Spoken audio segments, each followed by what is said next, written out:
La France vend de plus en plus d'armes. Les ventes d'armes de la France à des pays étrangers ont augmenté de 44% entre les périodes 2013-2017 et 2018-2022, alors que sur ces mêmes périodes, les exportations globales dans le monde ont reculé de 5%. Autrement dit donc, en quelque sorte, ces dernières années, et jusqu'en 2022, la France allait à contre-courant des autres pays du monde. Mais alors, pourquoi est-ce que la France vend autant d'armes? Comment l'analyser? Et pourquoi est-ce que ça fait aussi autant débat? C'est donc une question cruciale et c'est le sujet à la une des actualités du jour aujourd'hui. Au passage, bienvenue à tous les nouveaux qui s'abonnent ces derniers jours, que ce soit sur YouTube ou alors en version podcast audio. Alors si on parle de ce sujet aujourd'hui, c'est parce que l'Institut international de recherche sur la paix de Stockholm a rendu public il y a quelques semaines son dernier rapport sur les ventes d'armes dans le monde, et c'est un rapport qui est très important pour comprendre le sujet. Et au passage d'ailleurs ici, et aujourd'hui plus largement, quand on parle de vente d'armes ou d'achat d'armes, ici en fait ça peut englober à la fois des missiles, des munitions et plus largement des chars, des drones, des navires, des sous-marins ou encore des avions, bref, la liste est forcément très large. Alors, que peut-on retenir de ce rapport? D'abord, première chose, les États-Unis sont toujours de loin le premier exportateur d'armes avec 40% des ventes mondiales d'armes. A l'inverse, les ventes d'armes de la Russie, qui est aujourd'hui à la deuxième place du classement, ont reculé, passant de 22% des ventes mondiales à 16%. Et du côté de la France, donc, les ventes sont passées de 7% des ventes mondiales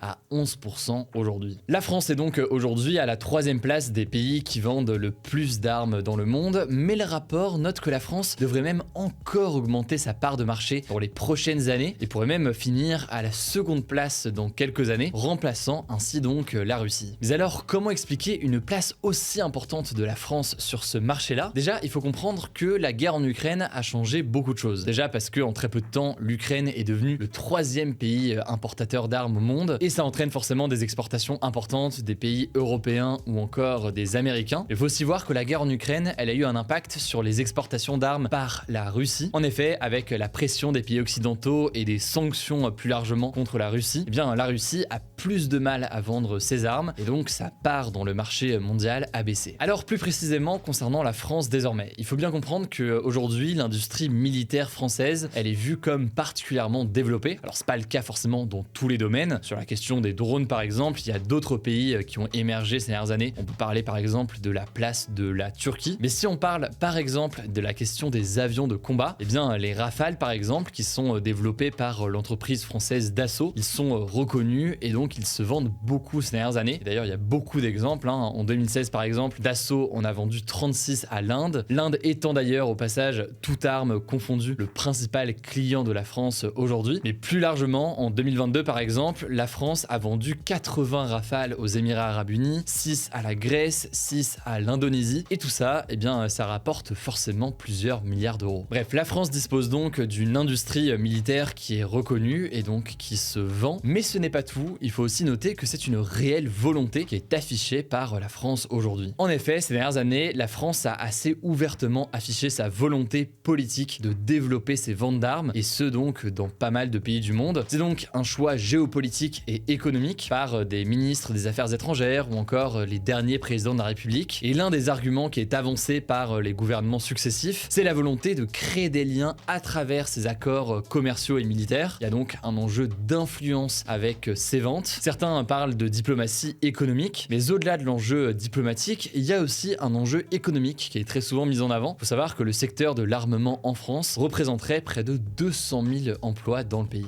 Bref, vous l'aurez compris, la France vend et vend de plus en plus, mais vous l'imaginez, tout ça fait beaucoup débat. La principale raison, c'est évidemment la question éthique qui entoure ce sujet. Doit-on réellement et peut-on réellement vendre des armes à n'importe qui? Sur ce sujet, des exemples précis ont été mis en avant ces dernières années par des journalistes ou alors par des ONG. La France a par exemple vendu ces dernières années des armes notamment à l'Arabie Saoudite. Or, le site d'investigation Disclose a révélé que certaines de ces armes qui avaient été vendues donc à l'Arabie Saoudite avaient été utilisées par le pays dans la guerre au Yémen, une guerre qui a fait des centaines de milliers de morts. On avait eu l'occasion d'en parler sur la chaîne, on en reparlera dans les prochains jours. Il y a donc des ventes d'armes, vous l'aurez compris, qui font débat, et plus largement en fait, c'est une stratégie diplomatique et ou économique qui est critiquée par certains. C'est ce que pointe du doigt par exemple Mark Andewelde dans son ouvrage L'Emprise, un livre qu'il a publié l'an dernier, quelques jours avant le début de la guerre en Ukraine, et qui analyse la diplomatie sous Emmanuel Macron. Selon lui, des intérêts privés peuvent prendre le dessus au détriment du respect des droits de l'homme ou encore au détriment d'une véritable stratégie diplomatique